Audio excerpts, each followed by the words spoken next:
Morning, we'll start with Susan. Hi, Bob. Are you prepared to give us your playoff rotation yet? Nope. No. We'll go Jesus Luzardo tomorrow, Chris Bassett, game 2, and we'll go TBA right now for game 3. What went into the decision-making process? Obviously, I know you guys were waiting to see who your opponent might be. I know you know the record against left-handed starters. Yeah, we do. We also have some good ones.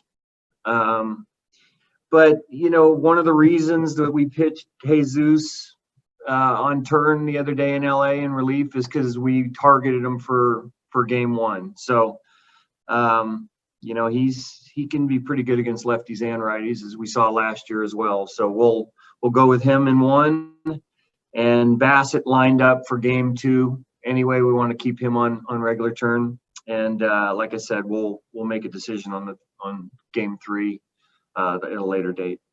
Do you have an idea how many starters you will carry on your roster, given the potential need for maybe a long man or two? We could have all of them on our, and part of it is going into the decision for the 3rd game. So we're not sure what we're going to do yet. We'll have plenty of pitching. Is that including minor, or just you mean the regular 5? Oh, Yep. wow. Martin? Hey, Bob, we often talk about Luzardo and just his poise on the mound, his fearlessness. How important of characteristics is that for a kid going into his first playoff start like this? Very important. And as we saw last year, when we used him in a different role, we brought him in the wild card game and looked like a veteran on the mound. You know, pitched really well. He's composed. He's got great stuff. I think he's one of those guys that kind of relishes these type of games. So at a young age, it's kind of rare to see. But I think the experience he got last year and some of the attributes we talked about would mean that, you know, he wouldn't be afraid of the first game tomorrow. And Killian? Hi, Bob.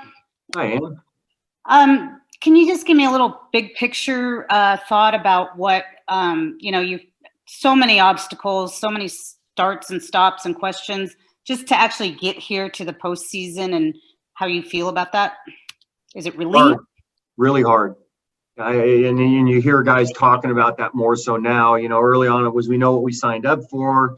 We know there's obstacles along the way, but now you're starting to hear about, you know, what it took to finish. And it was really hard. And, you know, whether it was the travel, whether it was the protocol, whether it was game times, whether it was the air quality, the double headers, it was hard. It was hard on everybody. And as far as hitters, you know, and guys looking at numbers, you know, it was difficult in the fact that if you get off to a slow start, there's not a lot of time to catch up either. And we continue to get hurdles. I mean, we have 12 o'clock games, which means we're testing at 6:30 in the morning and taking batting practice at 9 o'clock. You don't even do that in spring training. So there continue to be hurdles. Our guys are good about understanding that and never expecting anything to come easy. But we're excited about getting through the season and starting a postseason, which everybody was looking forward to. Were you surprised about the scheduling when you saw that you had back-to-back noon games? And what do you think about that it seems odd for a West Coast team? Yeah, I don't like it, but, you know, again, it's something that you just have to deal with. You know, even, you know, you talk about a home field advantage. There's no fans. You win your division, there's no fans in the stands, and now you're hitting at 9 o'clock in the morning. I mean, you know, they hit later than we do. So I'm not complaining. I'm just answering your question to the point that there are a lot of obstacles along the way, including, you know, the game times that we're going to get here. Given all that, is there any kind of relief to actually get here? You know, given everything we went through? Yep. Yeah, guys, you know, the postseason is always something special, and guys look forward to, you know, even without fans in the stands, I would think it'd be much easier to get up for these games, where during the season, at times, it was hard to get up for games when you walk out there and there's nobody there. Thank you. Manolo? Hey, good morning, Bob. You finally gave us your starters, sir. Are you happy about that, Manolo? I'm very happy.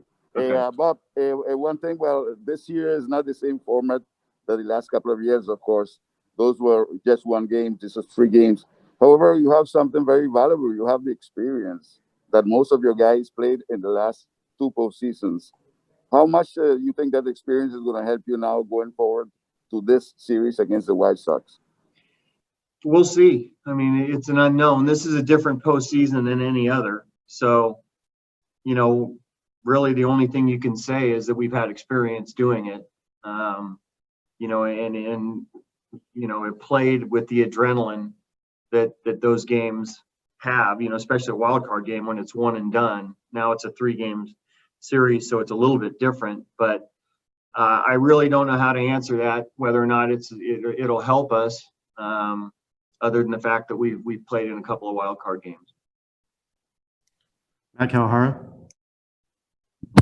Hey Bob, just wondering, are you guys considering or weighing any changes to the roster before you have to set it for this first round series?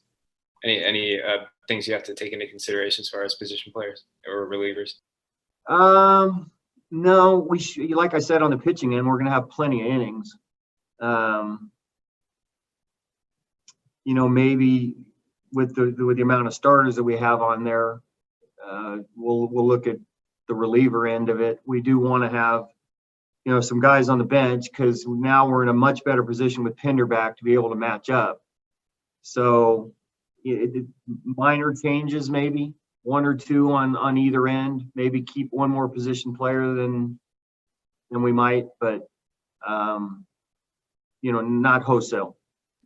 Is that, just to follow up, is there any consideration of carrying a third catcher into the first round series? There is some talk about it.